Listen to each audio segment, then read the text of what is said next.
하나님 말씀은 마태복음 20장 20절로 28절까지 말씀입니다. 마태복음 20장 20절로 28절까지 말씀입니다. 그때에 세베대의 아들의 어미가 그 아들들을 데리고 예수께 와서 절하며 무엇을 구하니 예수께서 가라사대 무엇을 원하느뇨? 가로되 이 나의 두 아들을 주의 나라에서 하나는 주의 우편에 하나는 주의 좌편에 앉게 명하소서.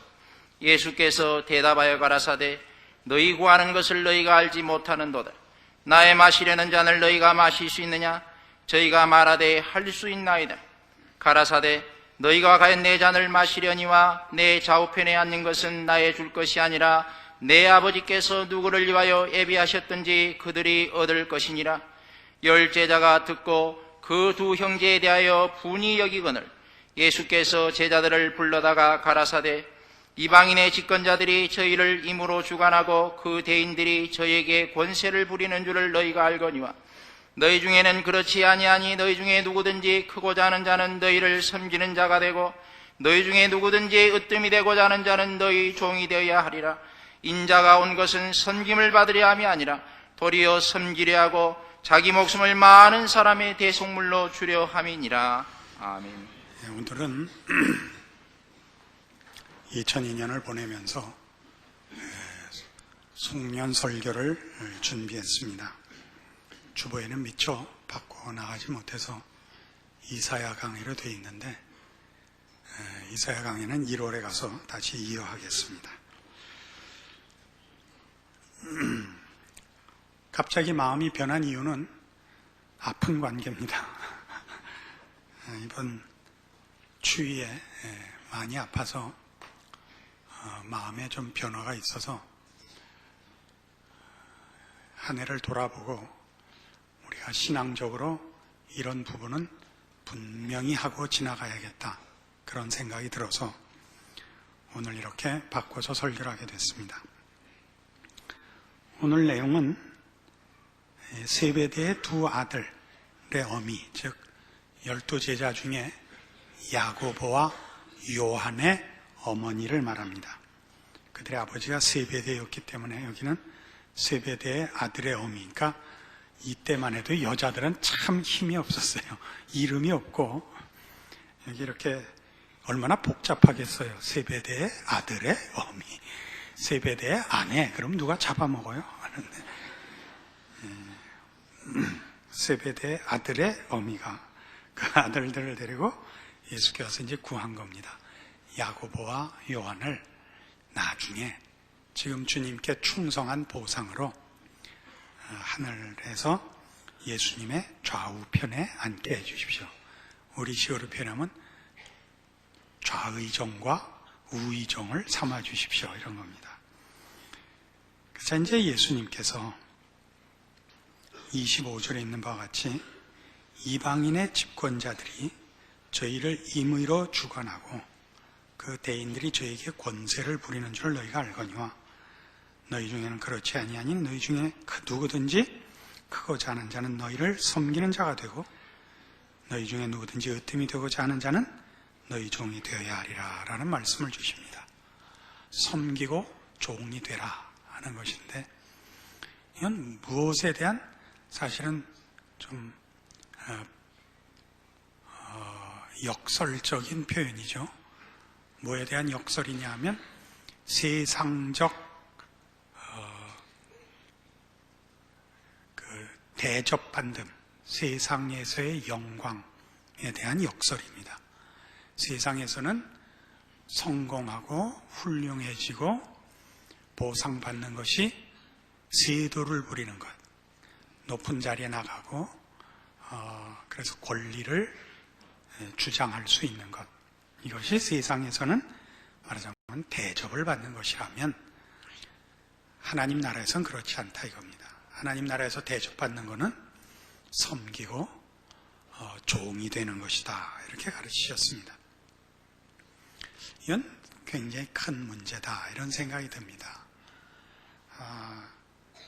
이제 제가 목사가 되고 목회를 하면서 가지는 가장 큰 유혹이 뭐냐면 저 스스로도 이렇게 목사로서 능력이 있고 영향력이 있고 싶은 그런 유혹을 가집니다.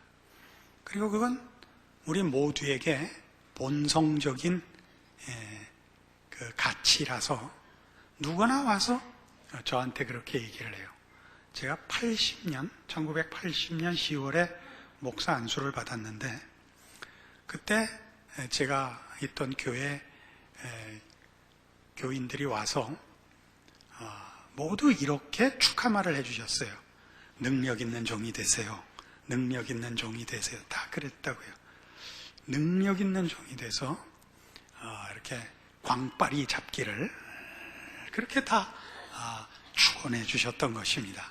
그래서 저도 그거를 좋게, 그분들도 물론 선의로 그런 말씀을 하셨고 저도 좋게 받고 늘 그러지 않아도 제 이름에 영자가 있으니까 영빨을 이제 소원하고 있었는데, 성경을 깨우칠수록 신앙의 내용을 조금씩 알아갈수록 너무나 이건 다르지 않는가 하는 생각을 떨쳐버릴 수가 없게 된 것입니다. 우리는 섬기는 자이지 권세를 주장하는 자가 아닙니다. 이번에 우리 대통령 선거를 하지 않았습니까? 저도 이제 투표하는 데 가서 섰는데, 가니까 저희 교인들도 여럿 만나서, 아니 목사님도 투표하러 오셨군요. 아니 목사도 투표하러 오죠. 그러면 집에서 이렇게 딱 눈 감고 인상 쓰면 투표용지에 표가 딱 돼요. 무슨 목사는 가서 해야지. 그런데 이제 젊은 부부들이 있는데 젊은 애들이 와가지고, 아빠 대통령은 뭐 하는 사람이에요? 이 아빠가 정확히 애한테, 초등학교도 아직 안 들어가는 애한테 설명하기가 좀 난하게 됐죠. 그리고 당신이 대답해줘. 엄마, 대통령이 뭐 하는 사람이야? 그러니까 엄마도 뭐라 그래야지? 목사님한테 물어봐라. 이렇게 됐어. 그러니까 목사님은 늘 준비를 하고 있어야 돼요. 그래서 제가 척 대답을 했죠. 대통령은 말이다, 책임은 많고 권리는 아무것도 없는 사람이란다. 그러니까 무슨 말인지 하나도 못 알아들었죠. 부모만 알아들었죠. 그러니까 갸우뚱하더니, 그런데 왜 다들 대통령을 하려고 그래요? 훌륭해서 그런단다. 더 못 알아들었겠죠. 신앙이라는 건 말이죠, 기본적으로 기독교 신앙이라는 것은 바로 이겁니다. 책임만 많고 권리는 없는 것입니다. 그러나 우리는 모두가 신앙이라는 이름으로 권리를 주장할 수 있기를 바랍니다.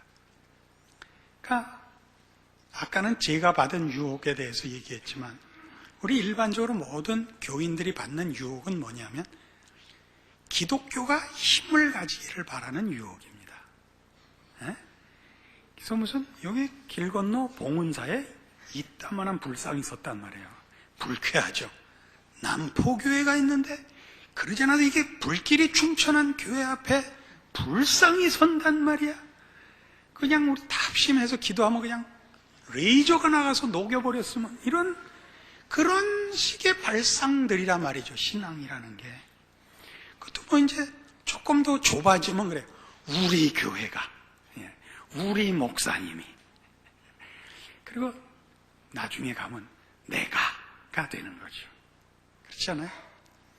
그래서 우리 모두가 이런 섬겨야 되고 종이 돼야 한다는 식의 신앙의 진정한 원리를 이해하지 못하고 부리는 것, 세도를 부리는 것이라고 생각하기 시작하면서부터 모든 사람들은 사실상 신앙에서 떠나 있게 된 것입니다.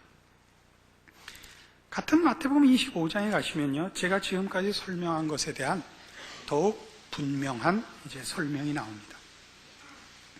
14절부터 거기 이 25장에 등장하는 세 비유 중에 하나인 달란트 비유가 나오죠. 어떤 주인이 먼 나라로 여행을 가면서 종들에게, 한 종에겐 5달란트, 하나에겐 2달란트, 한 종에겐 1달란트를 맡기고 떠났습니다. 주인이 돌아오니까 5달란트 받은 종이 와서 5달란트를 남겼다고 보고하고 2달란트를 받은 종이 2달란트를 남겼다고 보고해서 뭐라고 칭찬을 받느냐 하면 21절 그 주인이 이르되 잘하였도다 착하고 충성된 종아 내가 작은 일에 충성하였음에 내가 많은 것으로 네게 맡기리니 내 주인의 즐거움에 참여할지어다. 그 다음에 그 23절에 보면 2달란트 받은 종에게도 동일한 아까와 똑같은 칭찬을 합니다. 근데 1달란트 받은 종에게 어떻게 했느냐 하니까 25절에 나오듯이 내가 두려워하여 나가서 당신의 달란트를 땅에 감추어 두었었나이다. 보소서 당신의 것을 받으셨나이다. 1달란트 받았던 종은 1달란트를 땅에 파묻었다가 주인이 오자 그대로 돌려줬습니다. 여러분 이렇게는 생각하지 마십시오. 이 종이 앞에 있는 종들 같이 불성실하고 게을러서 그 돈을 묻어뒀다고 생각하시면 안 됩니다. 이 비유의 대조는 전혀 다른 데 있습니다. 이 종이 게으르고 미련했으면 그 돈을 낭비했겠죠. 자기가 그냥 다 탕진을 했겠죠. 근데 이 종은 탕진도 하지 않고 파묻었다가 원금을 돌려준 겁니다. 그건 무슨 의미냐 하면 주인에 대한 사실은 일종의 불만의 표현인 것입니다. 무슨 불만이죠? 내가 쟤들보다 뭐가 못해서 쟤는 5 주고 또 쟤도 2 주는데 난 하나냐 이겁니다 지금. 그래서 어떻게 했죠? 파묻어놨다 돌려줬다고요. 그래 보이죠? 여기가 골자입니다. 그래서 이 종을 뭐라고 꾸짖느냐 하면 26절에 그 주인이 대답하여 가라되 악하고 게으른 종합니다. 악하고 게으름이 문제 아니라 악한 것이 지금 서두에 나오는 중요한 이 종에 대한 질책입니다. 그러면 이 종이 가졌던 이 악함은 말하자면 맡은 일이 자신에 대한 증명이요 자랑의 빌미가 된다고 생각을 했던 거죠. 5을 맡는 게 영광이라고 생각을 하고 있는 것입니다. 그러나 주인 입장에서는 5을 맡았냐 2를 맡았냐 하나를 맡느냐는 주인이 정하는 것이고 주인이 종에게 요구하고 기대하는 것은 그 맡은 일에 대한 충성일 뿐입니다. 그렇죠? 이 문제를 틀린 것입니다. 이 종은. 우리 모두가 사실은 이 문제에 굉장히 민감해야 됩니다. 우리 모두는 다 신앙생활을 어디서 실패하냐면 하나님이 나에게 5달란트 주지 않아서 안 하고 있는 데서 실패합니다. 우리는 모두 하나님을 향하여 진심이 있고 기독교 신앙에 대하여 열정을 갖고 있습니다. 그러나 왜 이렇게 그저 주일날 교회 나오는 것이 고작인 신앙생활밖에 못하느냐?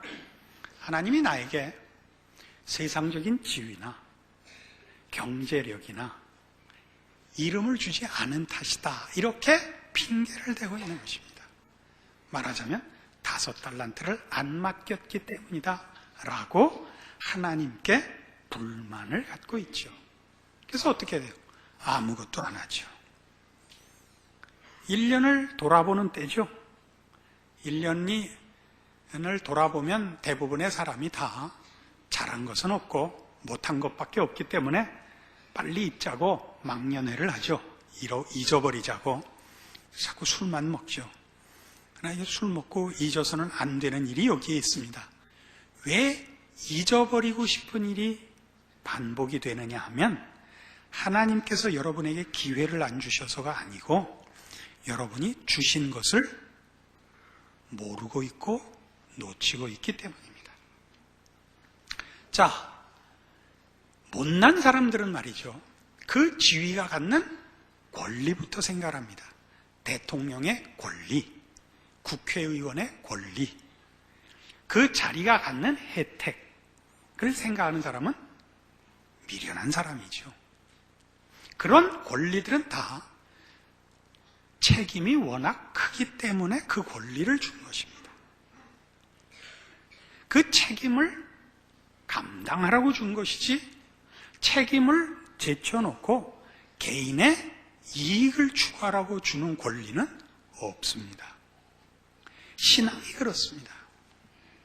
신앙이란 여러분의 자존심을 채우거나 여러분의 이름을 내기 위해서 하나님이 주신 것이 아닙니다. 주인이 종에게 맡긴 것 같이 하나님이 우리의 생에 맡긴 것입니다. 그런데 대부분 99.9%의 대부분의 하나님의 백성들에게는 하나님은 한 달란트를 맡깁니다. 한 달란트를 맡깁니다. 잊지 마십시오. 그 한 달란트는 무슨 모습으로 오느냐?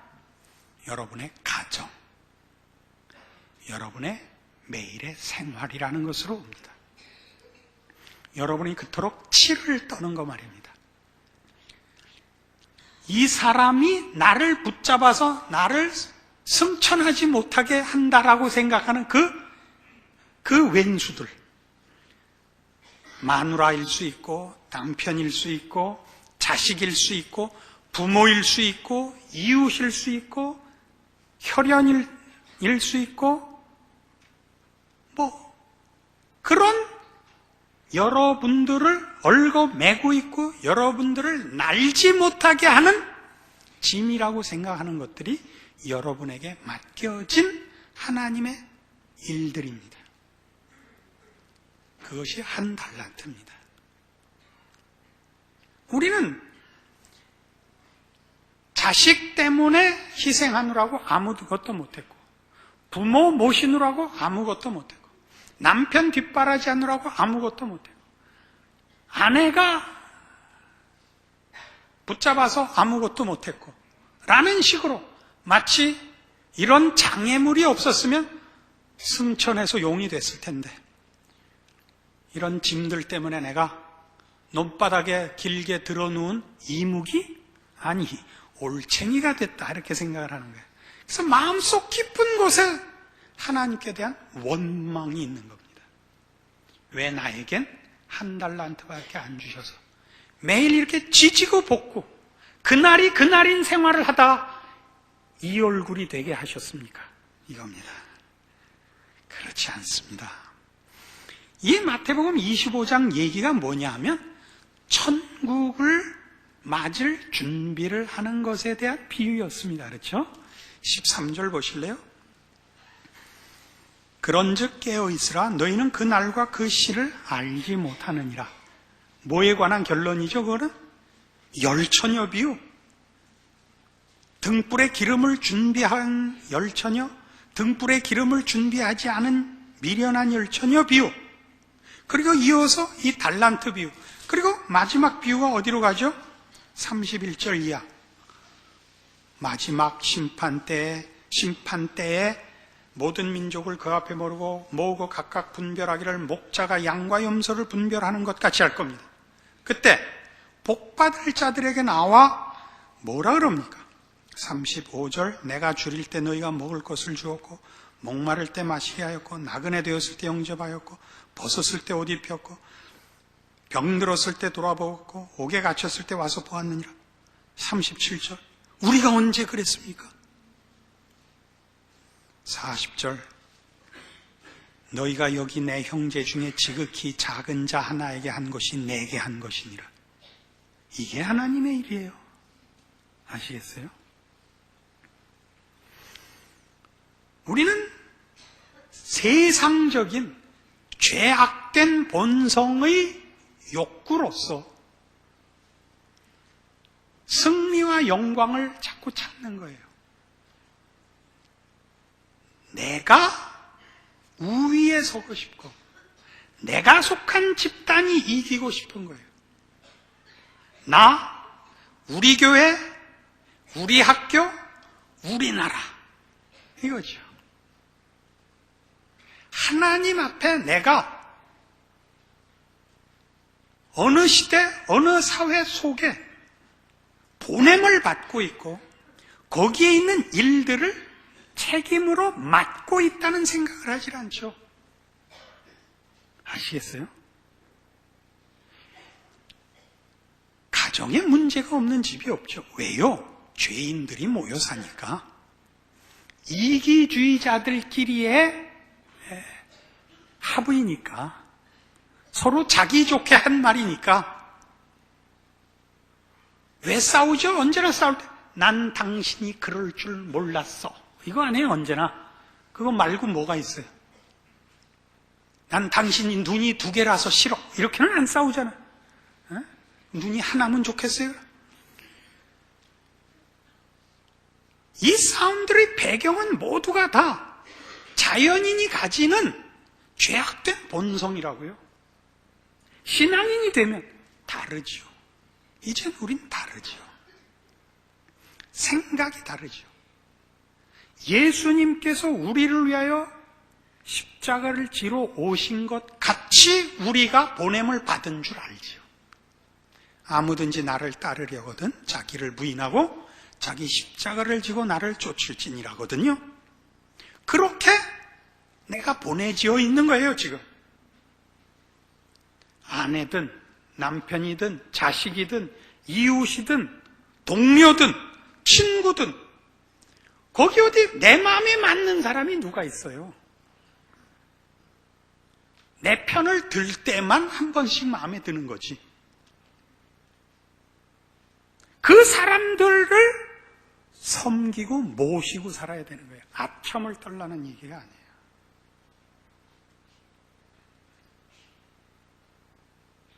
이 성경이 우리에게 가르치는 것이죠.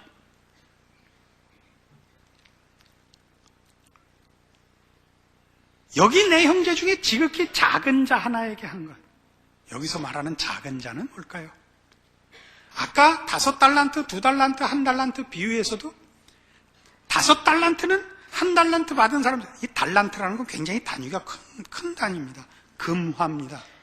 제가 지금 그 액수를 잘 기억이 안 나는데 몇만 달러에 해당할 겁니다. 5달란트쯤 되면. 그걸 작은 일이라고 한 것은 자기 것이 아닌 일을 한다는 차원에서 이 얘기지, 크다 작다 액수의 문제를 따지고 있는 것이 아닙니다. 그러니까 기본적으로 달란트 비유에서 1달란트 받은 사람이 화를 냈던 것이 주인에게 자신의 능력과 위치가 무시당했다라고 생각하는 그 종의 잘못은 능력을 어떻게 평가받느냐의 문제는 충성 여부에 달린 것이지 액수에 관한 것이 아니다. 나 자신이 어떻게 평가받느냐의 문제가 아니다라는 얘기라니까요. 여기가 어려울 거예요. 큰 일을 부탁받으면 내가 하나님께 대접을 받고 인정을 받고, 작은 일을 맡으라고 하면 하나님이 나를 작게 여긴다는 개념은 성경에 없다니까요.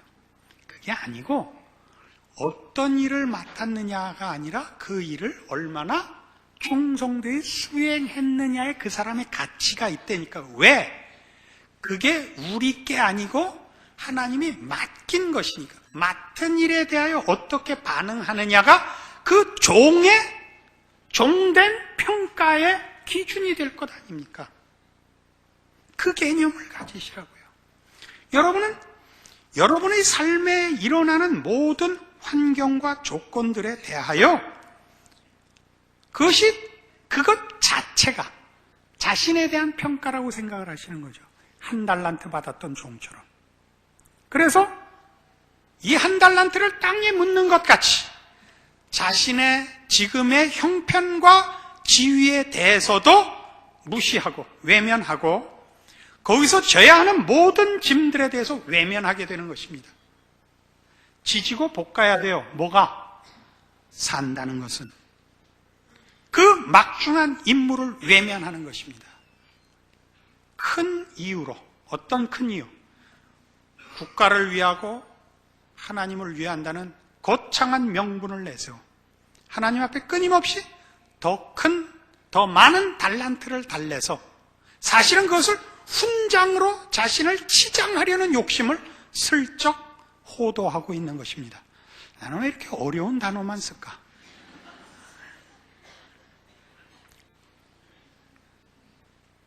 이걸 꾸짖는 것입니다. 그러니까 여기 꾸중받는 이들도 이겁니다. 41절 이하입니다. 42절.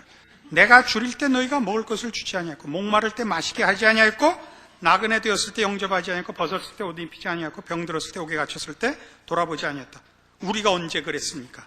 45절. 이 지극히 작은 자 하나에게 하지 아니한 것이 곧 내게 하지 아니한 것이니라. 이 지극히 작은 자 하나가 누구죠?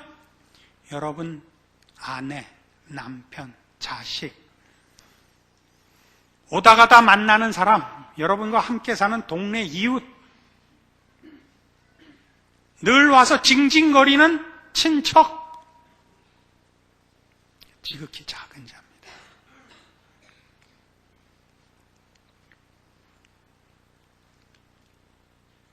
인생이라는 것이, 산다는 것이 이렇게 늘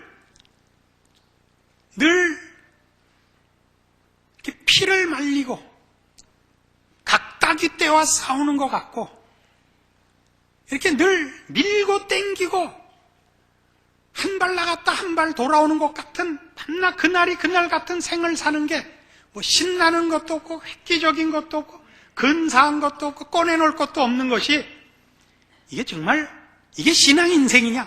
맞습니다. 그게 신앙 인생입니다. 그것보다 더 크고 위대한 것은 없고 그것보다 더 중요한 일도 없습니다. 아십니까?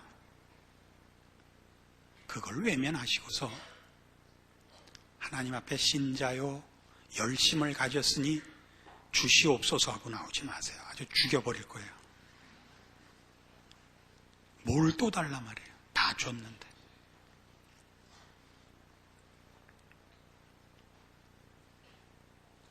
세상이 우리를 자꾸 속이죠. 유혹하죠. 거울을 봐. 넌 어디 갔어? 왜 너희 엄마가 있어? 이렇게 속이죠. 네 남편은 세상에서 이름이라도 얻었는데 넌 뭐야? 누가 알아? 성경에도 그렇게 돼 있더라. 세베대의 아들들의 애업이라고. 얼마나 승질나냐? 왜 참냐? 사탄아 물러가라. 그래야 되는 거예요. 거울에다 써놓으세요. 아시겠어요? 거울에다 사탄아 물러가라. 속지 마세요. 성경이 이런 일들에 대해 얼마나 우리를 잘 교훈하고 있는가 보세요. 정신을 똑바로 차리고 보세요. 소돔 고모라를 하나님이 멸하러 오시는데 롯이 의인이에요. 롯이 그 성에 살면서 그 양심에 많은 민망함을 늘 받으면서 정말 살아요. 그 속에서. 그는 무슨 소돔 고모라의 정치가도 아니고 재력가에 불과하죠. 아브라함이 묻죠. 거기 의인 10명이 있으면 그 악당들 때문에 그 의인 10명도 함께 죽이시겠습니까? 아니다. 의인 10명 있으면 내가 그 의인 10명 때문에 나머지 악당들을 다 살려주겠다. 그 의인 10명이 없어서 죽죠. 그죠? 소돔 고모라의 왕이 의인이면 내가 살려주겠다든가 국방장관이 의인이면 살려주겠다든가 무슨 그런 식의 지도자냐 아니냐 유명인사 이런 거를 전혀 따지지 않고 거기 의인 10명이 있느냐만 묻습니다. 의인 하나가 된다는 것. 오늘날 우리 신약적으로 표현해서 성도 하나가 신앙을 지키고 있다는 것이 얼마나 큰 것인지 아십니까? 그걸 하셔야 됩니다. 튼튼한 가정을 만들어내고 튼튼한 교회를 세우고 튼튼한 회사를 세우면 튼튼한 사회가 만들어지고 그러면 튼튼한 나라가 섭니다. 한국은요, 하여튼 예수 믿는 사람이 1000만이라고 우기고 있습니다. 그렇게 될 겁니다. 의인 10명이 있냐고 물어보면 아마 모자랄지 모릅니다.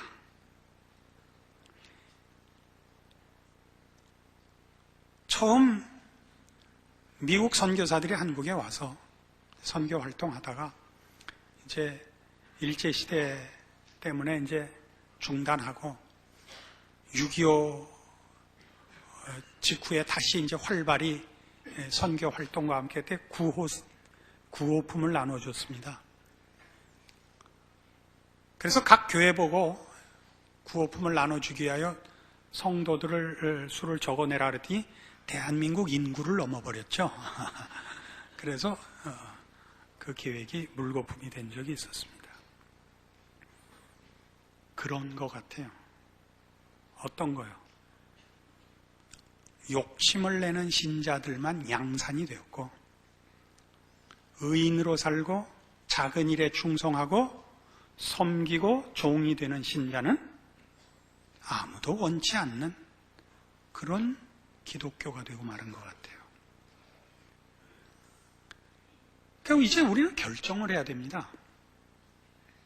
남이 어떻게 보느냐가 아니라 하나님이 어떻게 보시느냐에 민감해야죠. 어떻게 할 것인가 결정을 하고 새해를 맞자고요. 정말 신앙인으로 살 것인가? 아니면 계속 구라를 칠 것인가? 정하세요. 그리고 나가서 이딴 식의 얘기는 제발 좀 하지 마세요. 난 남포교회 다녀. 그 얘기 좀 하지 마세요. 창피해 죽겠어요. 무슨 낯짝으로 그 얘기는 하세요? 보통 나 남포교회 다녀 이런 말을 하는 거는 뭘로도 자기의 신앙을 증명할 방법이 없기 때문에 그러는 거죠. 그죠? 일어나라 그러지 않을 게 솔직히 얘기해 보세요. 자기가 정당한 신앙을 갖고 있으면 어느 교회 나가는지 나 신앙인이다 아니다 말할 필요가 없어요. 벌써 다르잖아요. 섬기고 종로로 타는 자와 나 잘나서 그런 자는 그거 뭐 단번에 알아볼 수 있죠. 그거 못 알아보면 그게 눈깔이에요. 왜 세상이 교인들에 대해서 시비를 걸어요? 다르질 않으니까요. 똑같잖아요. 더 지랄 맞잖아요. 예수 믿는 것들은 세상 사람보다 욕심이 하나 더 있는 거죠. 무슨 욕심? 세상적 욕심 더하기 신앙 욕심. 억수로 많은 욕심이죠. 뭐이 남게 있어요? 뭐가 달라요? 스스로에게 한심하셔야 돼요. 절망하셔야 돼요. 그리고 하나님 앞에 무릎 꿇어 기도하셔야 돼요. 하나님, 제가 예수를 믿는다고 자칭 고백하는 사람입니다. 이 고백이 헛되지 않게 간섭해 주십시오. 저를 제 욕심대로 놔두지 말아 주십시오. 그렇게 기도하셔야 됩니다. 성경은 오늘 우리가 생각한 이런 내용에 대한 권면이 사실 많습니다. 그리고 이것을 당연시해서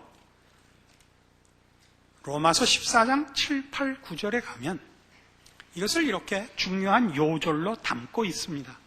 다 같이 한번 읽으십시다. 로마서 14장 7절입니다. 신약성경 258페이지입니다. 7절, 8절, 9절을 읽으시면 여태껏 제가 한 모든 내용이 여기 이렇게 잘 요약되어 있는 것을 만납니다. 같이 읽읍시다. 우리 중에 누구든지 자기를 위하여 사는 자가 없고 자기를 위하여 죽는 자도 없도다. 우리가 살아도 주를 위하여 살고 죽어도 주를 위하여 죽나니 그러므로 사나 죽으나 우리가 주의 것이로라. 이를 위하여 주께 그리스도께서 죽었다가 다시 살으셨으니 곧 죽은 자와 산 자의 주가 되려 하심이니라. 기도하십시다. 하나님 아버지 은혜를 감사합니다. 하나님, 우리 눈에는 작은 것이 너무 많이 보이고 큰 것도 많이 보여서 참 큰일입니다. 우리의 욕심은 큰 것으로만 달려가고 사람들의 환호와 갈채에 우리의 마음은 쉽게 동합니다. 그러나 주께서 명하시기를 너희는 섬기는 자가 되고 종이 되어야 하며 아무든지 나를 따르려거든 자기를 부인하고 자기 십자가를 지고 쫓아야 한다고 분명히 말씀하십니다. 그렇습니다. 우리의 신앙 고백도 여기에 있습니다. 우리는 사나 죽으나 주의 것입니다. 이 고백에 걸맞는 삶을 살 수 있도록 하나님 아버지 우리를 간섭하시고 새롭게 빚으시고 조각하시고 훈련하시고 주께서 그 아들의 십자가로 우리를 구원하신 능력이 헛되지 않은 결과를 만들어 주시옵소서. 지금은 우리 주 예수 그리스도의 은혜와 하나님 아버지의 극찬하신 사랑과 성령님의 교통하심이 하나님을 아버지라 부르며 예수를 믿노라 고백하는 그 신앙 고백이 헛되지 않은 삶을 살기로 약속하고 돌아가는 하나님의 사랑을 입은 영혼들 위해 영원토록 함께 있을